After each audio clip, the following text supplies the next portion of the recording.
Okay, hello, Puanita and all my friends. So, in this opportunity, I would like to present about the format and presentation. It is the chapter 6 from Nation and Macalister 2010. So, the aim of this part of the curriculum design process is to choose the teaching and learning techniques and design the lesson plans. So here is the table of content or the parts that I will be discussing. There will be 8 parts.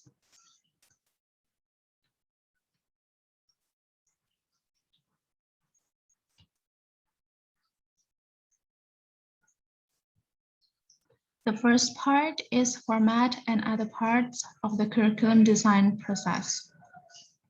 So it is at the format and presentation part of the curriculum design process that the data gathered from the needs and environment analysis and the principles chosen to maximize learning come together in activities that involve the learners.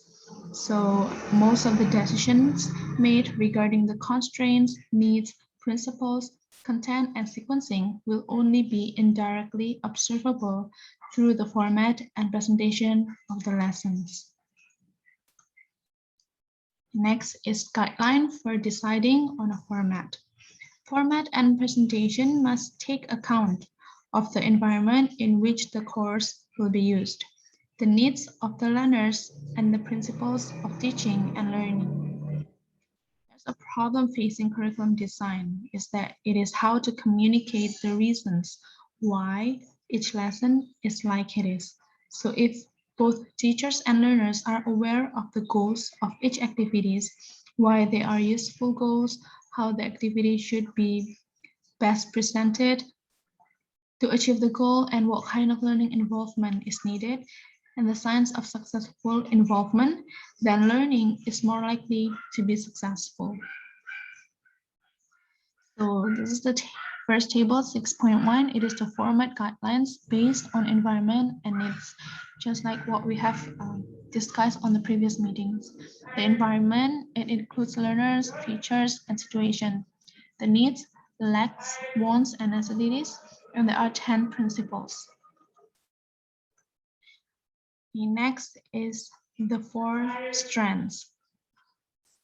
One way of trying to check to the balance of the opportunities is to see a course as consisting 4 strengths, which are given a roughly equal amount of time. So the first strand is meaning focus input. Meaning focus input involves having the opportunity to learn from listening and speaking. Krashen 1981 would call it comprehensible input. So in language courses, the most important way of providing a large amount of comprehensible input is to have an extensive reading program. So this involves the learners in reading books which they have been specially written for learners of English in a controlled vocabulary. There are an excellent resource for meaning input. So the extensive reading programs is one of the most excellent resource for meaning focused input. But there are also needs to be equivalent in such a course, which is repeated listening. It is a very useful activity. Ali, 1989, found that we had to provide 3 listening opportunities for the same story to be able to measure reasonable meaning, reasonable learning from listening input. And then another major source of meaning focused input is a course comes from interacting with others. So one person's output can be another person's input. This will bring advantage of interactive listening. That is when a learner can negotiate the meaning of the input with the speaker. And then the last one is, it is important that the course should apply time on task principle. Time on task principle, it is if reading is a goal of the course, there should be plenty of time reading activity. And if listening is the goal of the course, And there should be plenty of time to have a listening activity. Next is meaning focus output. So this meaning focus output involves learning through speaking and writing. Learning by input alone is not sufficient because the knowledge needed to comprehend input does not include all the knowledge which is needed to produce output. So it needs to be balanced. Meaning focused speaking should involve the learner in conversation as well as in monologue. So the conversation can have a largely social focus and can also be used for conveying important information. Brown, 1978, explained that there should be a practice in both in interactional and transactional language use. So if the language course has the goal of developing skill in speaking, then there needs to be regular meaning focused speaking. This can involve information gap activities, short talks, conversation while doing a task, problem solving discussion, and role plays. The third strand is language focused learning. This involves a deliberate focus on language features such as pronunciation, spelling, word parts, vocabulary, collocation, grammatical construction, and discourse features. Language-focused learning can have two major effects. So it can result in a deliberate conscious knowledge of language items.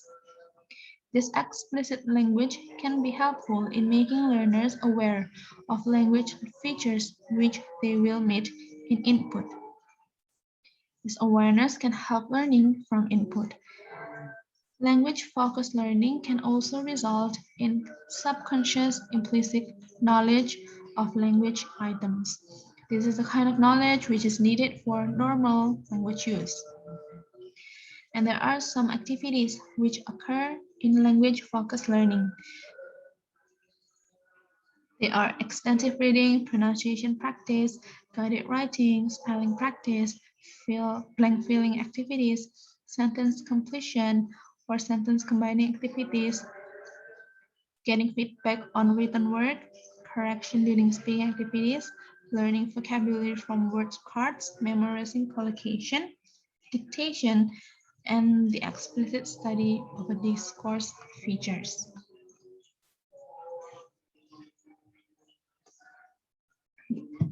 And the last trend is fluency development. Fluency involves making the best use of what is already known.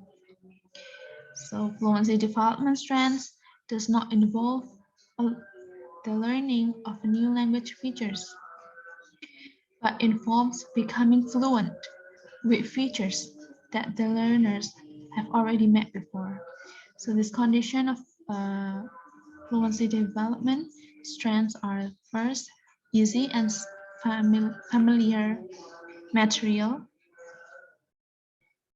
The next is a focus on communicating messages, and then some pressures to perform at a faster speed, and plenty of opportunities for fluency practice.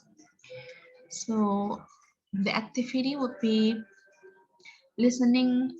Fluency practice can involve listening to stories, taking part in interactive activities, and listening to lectures on a familiar material, while in speaking, fluency activities can involve repeated speaking, where learners deliver the same talk several times to different listeners, speaking on a familiar topics, reading familiar material aloud, and speaking about what has already been spoken or written before. And then in reading fluency, activities should involve a speed reading course within a controlled vocabulary. And the last one is writing fluency activities. It involves the learners in writing about things where they bring a lot of previous knowledge.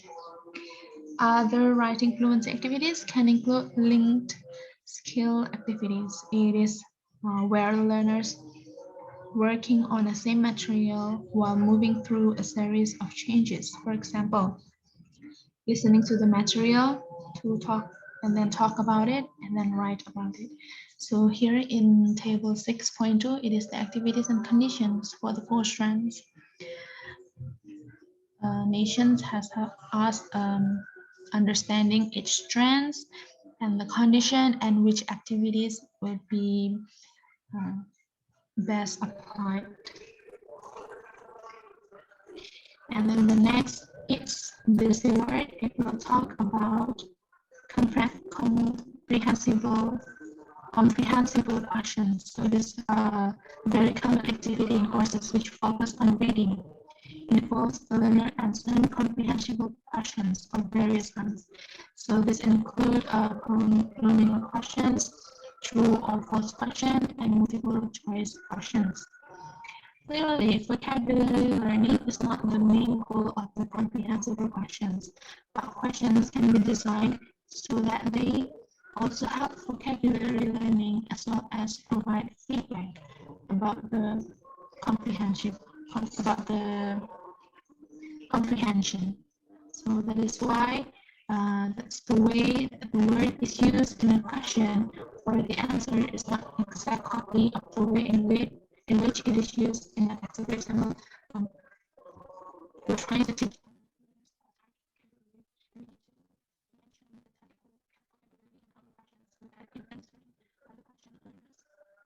will mention that target vocabulary. So therefore, when looking at a course, it's worth checking to see if the subject or productive use of the target vocabulary. One of the examples is Guideline. So how much this can are not a part of normal language use or of normal language learning. For example, is the crossword puzzles or fill in the blanks. So how useful is this game-like elements for learning? It is to fill the gap. The learner has to comprehend the target word and has to comprehend the whole sentence.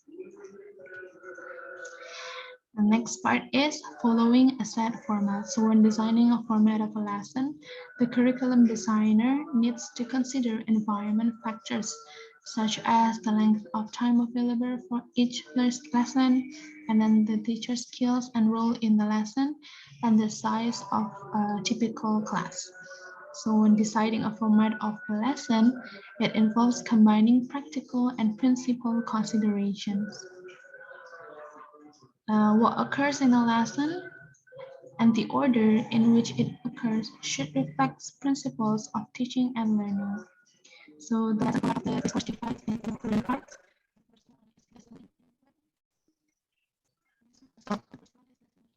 So we the meaning focus and the language focus learning, speaking up points from the listening, and the meaning focus output, meaning speaking, how to involve, pair or group work, and keep language activity.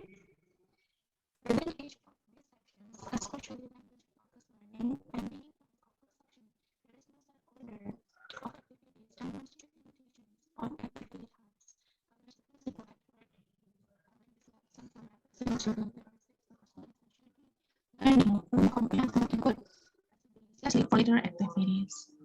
And the second one is language focused learning will contribute to the production of output. We should agree to this, right?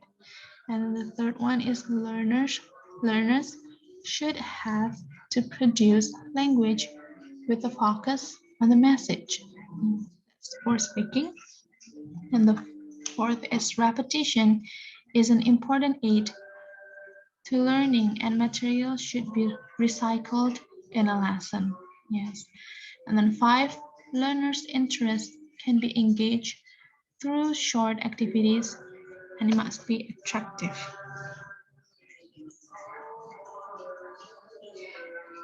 Attractive presentation using pictures and a degree of unpredictability regarding the types of the exercises. And the sixth is learners need not know why they are doing a particular activity. The next is blocks and threads. There's a very interesting book entitled Planning from Lesson to Lesson, 1995 by Woodward and Lindstenberg. So one way is called block lesson, where a lesson has a set format and is separate block largely complete within itself.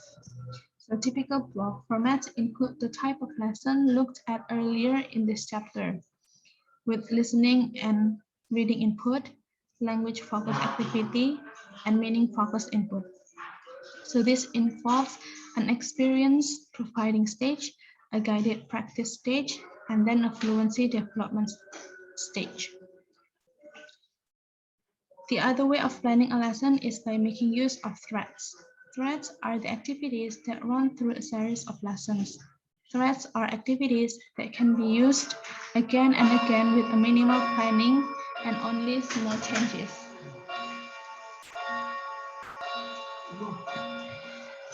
So in this table 6.3, there are examples of threads across a range of skills.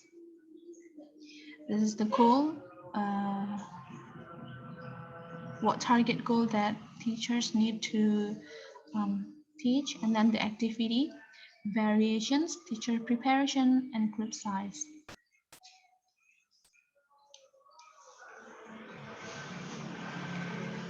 Okay, there are two immediate values in spending time on an activity on a regular basis.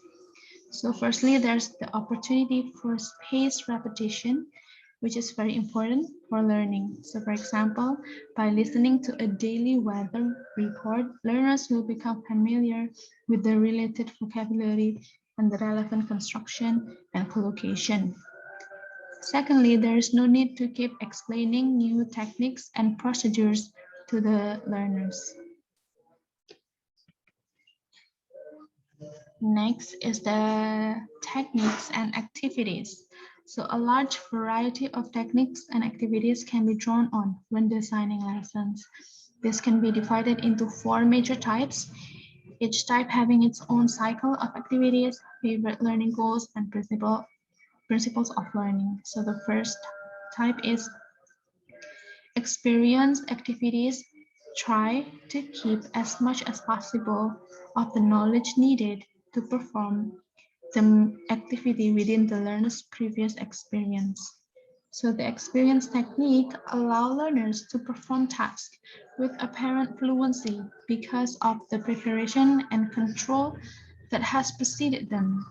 They are most often meaning-focused tasks with a fluency goal. And then shared activities. This involves the learners achieving through group work what they could not achieve by working alone. So Nation 1989b describes the 4 major kinds of group work. First one, the learner in a group have equal access to the same information. And then each learner has different piece of information essential to the completion of the task. And then one or more learners have all the information that the others need.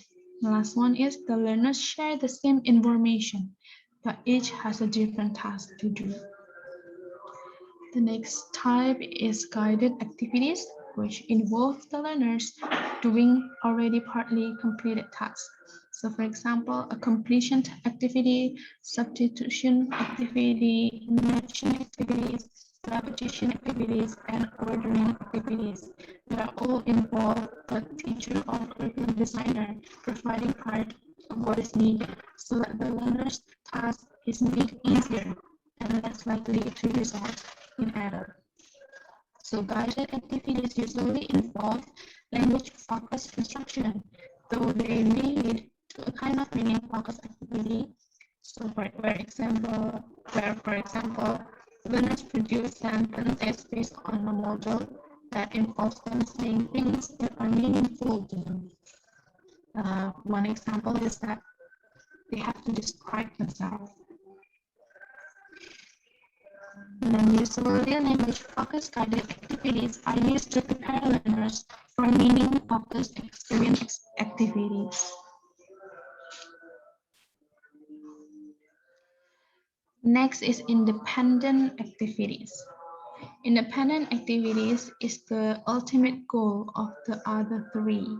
So in independent activities, the learners work with no assistance or preparation. They can draw on their skills and make use of other resources, but essentially they are in control of their own learning. So independent activities tend to occur late in a course and at an advanced level. So in table 6.4 here, it is the teacher techniques for listening, speaking, reading, and writing skills that is classified according to the type of the text. Okay, the last part is task and presentation. So as mentioned in the previous chapter, that task can be present in either task-supported or task-based syllabus. So in task-supported syllabus, the task is likely to be the final stage in a conventional present, practice, produce unit of work. The task may be designed to focus on language structure that has been presented. In task-based syllabus, however, the task is likely to be the unit. So Willis 1996 here, he describes that task-based learning framework as consisting of three phases: the pre-task, the task cycle, and the language focus. So in this chapter, we have looked at the format and presentation part of the curriculum design process. So here is the summary of the steps. First one is that decide on the main techniques and activities, and then plan the format and the lessons. Next is check the format against principles, and finally write the lessons.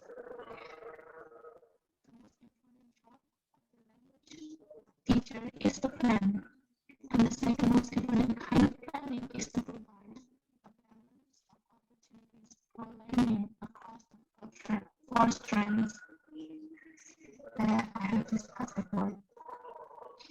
So